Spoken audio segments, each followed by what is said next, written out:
Cek cek, halo bradku. Di seantero jagat Nusantara, balik lagi bareng kami Santuy Movie yang masih siaga untuk nemenin waktu gabut kalian. Gimana kabarnya? Semoga kalian dan keluarga selalu dan terus dalam kondisi terbaik, oke? Berjudul Lost Bullet, film ini berkisah tentang seorang montir atau mekanik handal sekaligus perampok yang direkrut pihak kepolisian. Dia pun merakit sebuah mobil dengan persenjataan yang mumpuni untuk membantu polisi memburu para penjahat. Wah, edun bat ini mah. Nah, gimana keseruannya? So, biar semangat, mari kita ucapkan sama-sama secara serentak, oke? One, and two, and three. Apa? Gaskeun, mantap! I ain't gonna give up. Got too little time, I'ma live up. Head down, push forward through the tough times.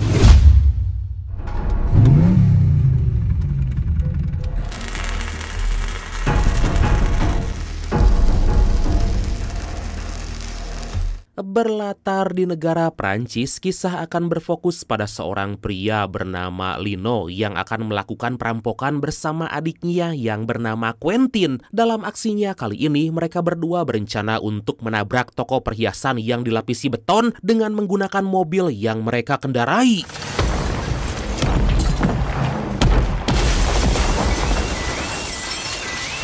Sangat disayangkan, setelah berhasil menghancurkan tembok beton toko perhiasan itu, Lino yang akan keluar dari mobil dibuat ketar-ketir karena sabuk pengamannya yang macet. Mengetahui hal tersebut, mendengar alarm toko yang menyala, Lino menyuruh Quentin untuk kabur dan mengurungkan niat mereka untuk mencuri.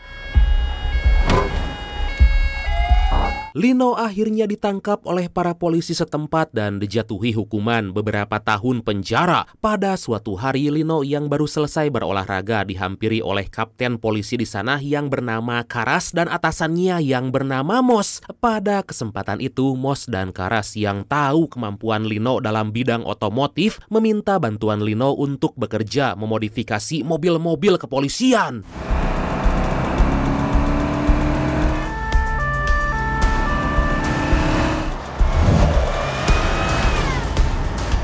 Beberapa waktu kemudian terlihat beberapa mobil kepolisian udah dimodifikasi sedemikian rupa oleh Lino. Hal itu ternyata berdampak besar dapat mempermudah Karas dan kelompoknya untuk memburu para penjahat.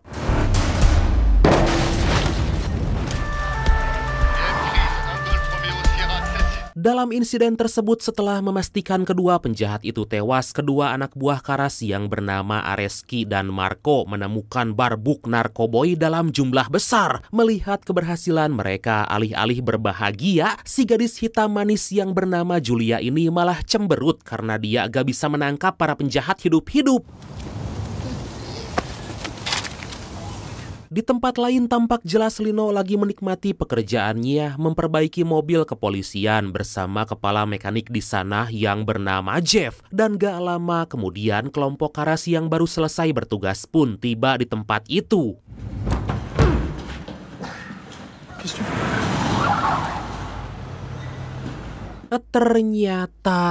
Ternyata Karas berniat untuk membongkar bandar narkoboy besar yang terus-menerus beroperasi di wilayah mereka. Dalam percakapannya dengan Areski, Karas yang merasa kalau penjahat itu sengaja memancing pihak polisi, mengatakan kalau sepertinya penjahat-penjahat itu punya seorang mata-mata dalam kepolisian yang menyamar.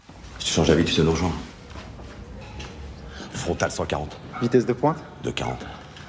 Akhirnya kelompok Karas pun pulang ke rumah mereka masing-masing. Tapi ternyata Lino yang terlalu menikmati pekerjaan melanjutkan tugasnya memodifikasi mobil kepolisian hingga gak mengenal waktu.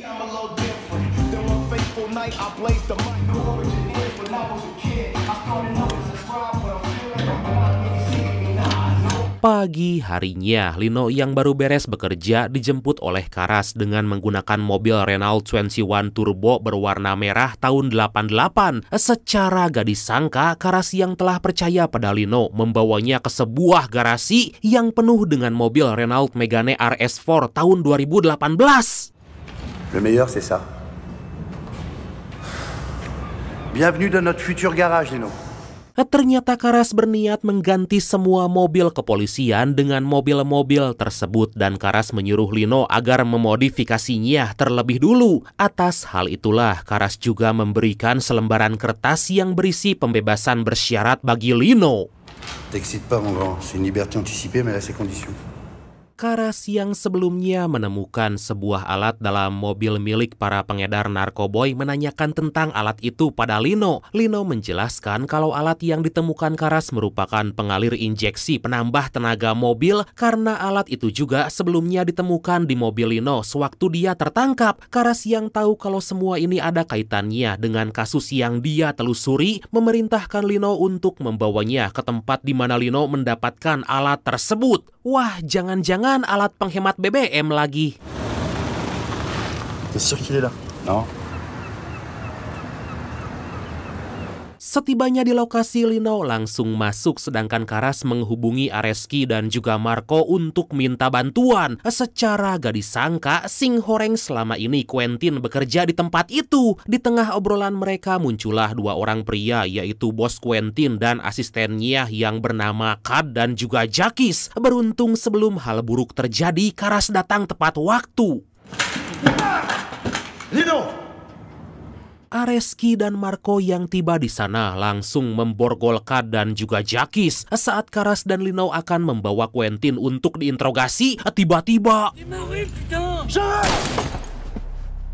Areski malah menembak Karas yang membuatnya terbunuh saat itu juga. Dari kejadian inilah kita dapat menyimpulkan kalau Areski dan Marco merupakan polisi korup yang bekerja sama dengan para penjahat. Lino yang gak mau bernasib sama seperti Karas melakukan perlawanan dan langsung melarikan diri.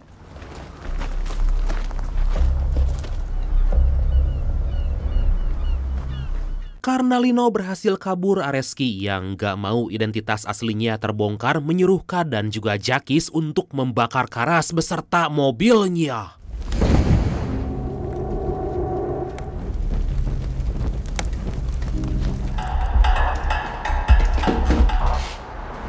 Di sebuah pom bensin, Lino meminta tolong pada seorang pegawai pom di sana dengan meminjam ponsel. Ternyata Lino yang tahu kalau Julia gak ada kaitannya dengan Areski dan juga Marco berniat membocorkan hal itu pada Julia. Tapi sangat disayangkan karena gelagat Lino yang mencurigakan para polisi yang ada di sana menangkap Lino saat itu juga.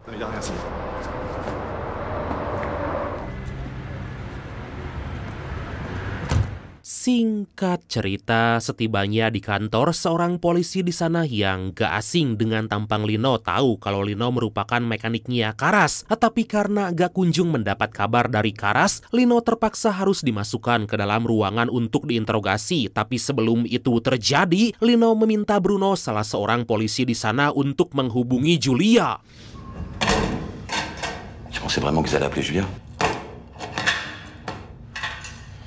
Beberapa jam kemudian alih-alih Julia yang datang, Lino dikagetkan dengan kedatangan Areski yang ternyata merupakan pemimpin dari kelompok Bruno yang sama-sama polisi korup. Pada kesempatan itu Areski menyuruh Lino memberikan kesaksian palsu pada kepolisian dengan beralibi kalau Karas dibunuh oleh para penjahat yang tiba-tiba menembak mereka. Mendengar perintah itu, Lino yang dendam pada Areski pun gak menyetujui perintahnya.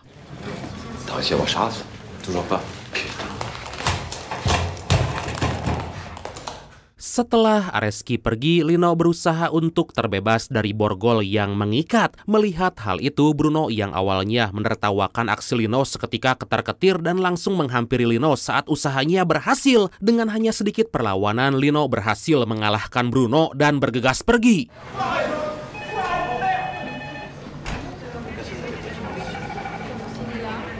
Sayangnya para polisi di sana keburu mengetahui aksi Lino membuat perkelahian pun gak bisa terhindarkan lagi. Lino yang seorang diri berusaha keras melawan para polisi yang terus berdatangan.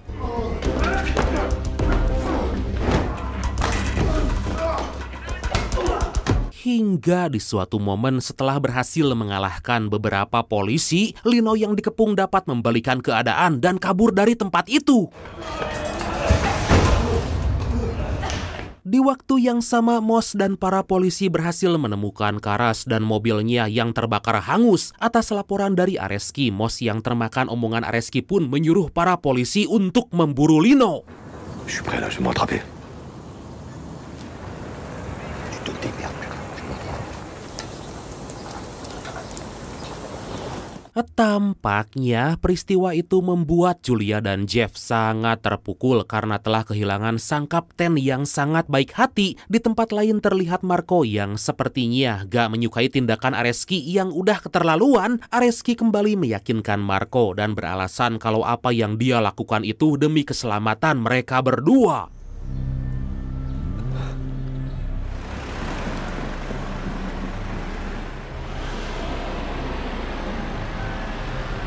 Beberapa jam kemudian, secara gak diduga, Lino yang udah gak ada jalan lain lagi menghampiri Julia di garasi. Di sanalah Lino mengatakan kalau mobil yang terbakar bukanlah mobil milik Karas, melainkan mobil lain. Hal itu Lino buktikan dengan tidak adanya peluru yang bersarang di mobil tersebut. Mendengar penjelasan Lino, Julia yang masih menganggap kalau Lino lah pelaku dibalik tewasnya Karas berniat untuk melumpuhkannya. Beruntung Lino yang gege bisa membalikan keadaan dan memborgol Julia.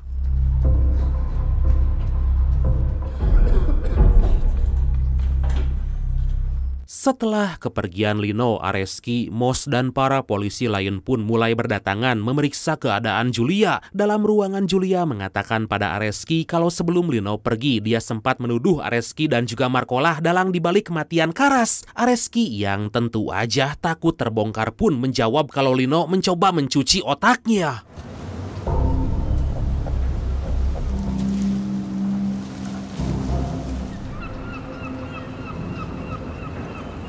Demi menguak kebenaran, Lino yang pantang menyerah pun kembali mendatangi tempat Kad dan juga Jakis. Saat Lino memeriksa mobil milik Kad secara gak disangka, Kad memergoki aksinya membuat Lino seketika pasrah gak bisa melakukan perlawanan. La balle d'Areski toujours dedans. Atas kecerobohannya itulah Lino berhasil ditangkap dan akan diserahkan pada Areski dan juga Marco. Melihat kakaknya akan dimasukkan ke dalam bagasi, Quentin yang gak mau hidup Lino berakhir tragis melakukan perlawanan. Mec, on en a pour 2 minutes. Non, non.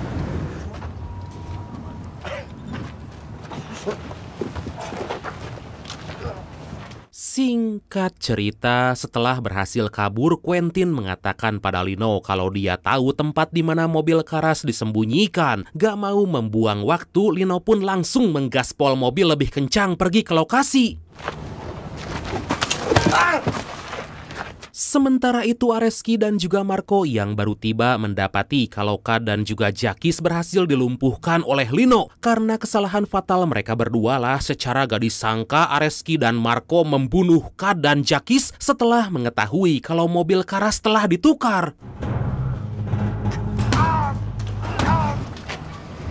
Tu crois que t'as le contrôle?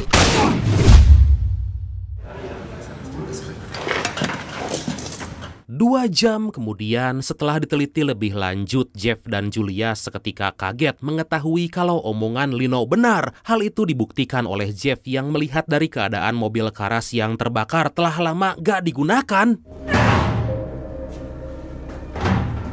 Gak lama berselang, Julia mendapat telepon dari Lino yang menyuruh agar datang ke sebuah lokasi yang telah ditentukan. Setibanya di sana, tampak jelas beberapa kelompok Bruno diam-diam mengikuti Julia. Beruntung Julia segera bersembunyi dan mengikuti Quentin yang membawanya ke suatu tempat.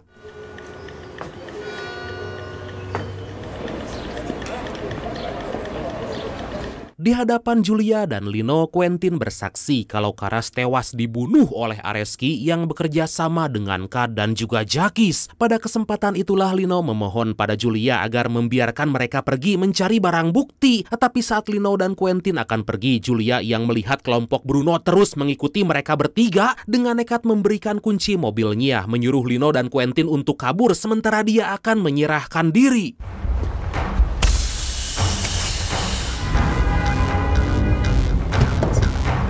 Singkat cerita, setibanya di lokasi tempat disembunyikannya mobil Karas yang asli, Lino dibuat kaget oleh Quentin yang berniat membawa semua uang milik Jacques. Lino yang gak mau masalah semakin bertambah pun menyuruh Quentin untuk mengembalikan semua uang-uang itu. Padahal mah biarin aja. Quentin yang gak memperdulikan omongan Lino tetap berniat membawa semua uang tersebut hingga secara mengejutkan Quentin tiba-tiba ditembak oleh seseorang yang ternyata adalah Marco yang ingin menghancurkan mobil Karas yang asli. Terjadi aksi pertarungan yang sangat sengit di antara Marco dan juga Lino, membuat Lino yang melihat sang adik sekarat pun langsung meluapkan emosinya mengalahkan Marco.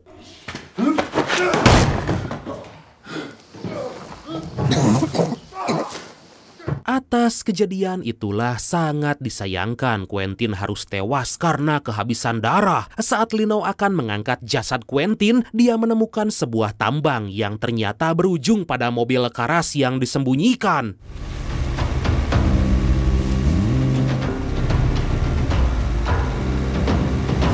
Dengan adanya barang bukti tersebut, Lino segera menghubungi Julia dan mengatakan kalau mobil Karas telah berhasil ditemukan. Tapi sangat disayangkan, tampaknya panggilan itu dijawab oleh Areski. Merasa kagok belang borontok eker alias kepalang tanggung, Lino pun menantang Areski kalau dia pasti berhasil membongkar kejahatan Areski.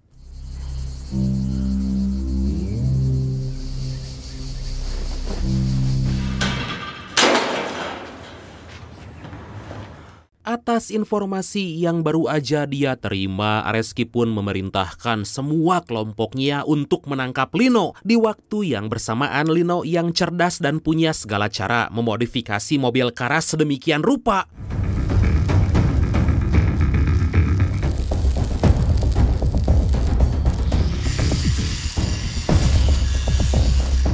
hingga di keesokan hari melihat Lino ada di hadapannya dan sedang mengisi bahan bakar, si penjaga toko pun langsung menghubungi Areski. Areski langsung mengerahkan pasukan ke jalan lain berniat untuk memblokade jalan yang akan dilewati Lino.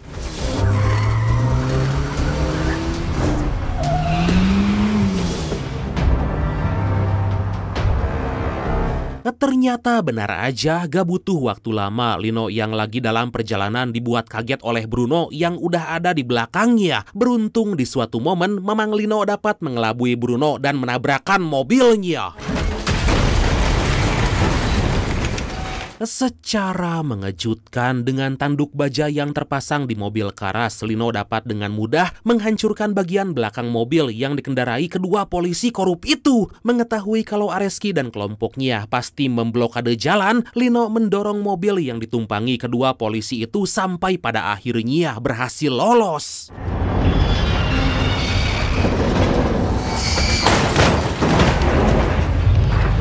Gak mau Lino lolos begitu aja, Areski kemudian langsung menghubungi Moss menjelaskan kalau Lino berhasil melarikan diri. Saat Moss lengah, Julia membuka borgol di tangannya dan menggaspol mobilnya berniat untuk membantu Lino.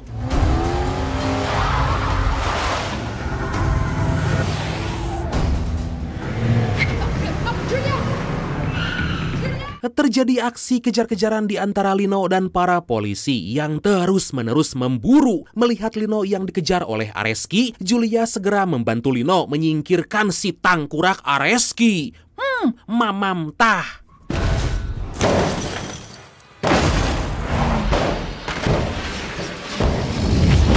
Setelah berhasil menjungkir balikan mobil Areski, Julia dihampiri Lino yang berterima kasih kepadanya. Gak lama kemudian muncul Areski yang udah ripuh sembari melemparkan bom pada mobil Karas. Melihat api yang semakin membesar setelah puas menghajar Areski, Lino menaiki mobil Karas dan langsung bergegas pergi ke kantor polisi pusat.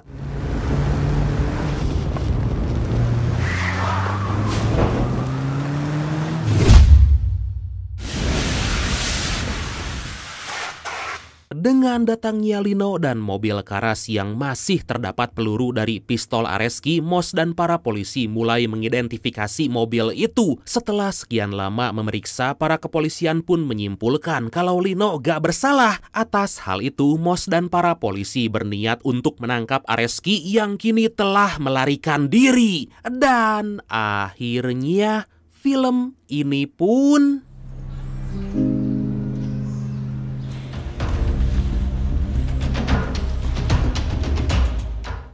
tamat. Wah, seru ya kan? Oke, ditunggu ya kelanjutannya. Segera kami gaskeun, oke bradku? Oke, dan pesan yang bisa kita ambil dari film kali ini adalah yang jahat gak akan selamanya jahat, dan yang baik gak akan selamanya baik. Waspadalah, waspadalah. Oke bradku, makasih banyak udah nonton sampai akhir. Seperti biasa, mohon maaf karena masih banyak kekurangan. Semoga kalian dan keluarga sehat selalu. Salam sukses, salam santuy, dan see you next time. Bye-bye.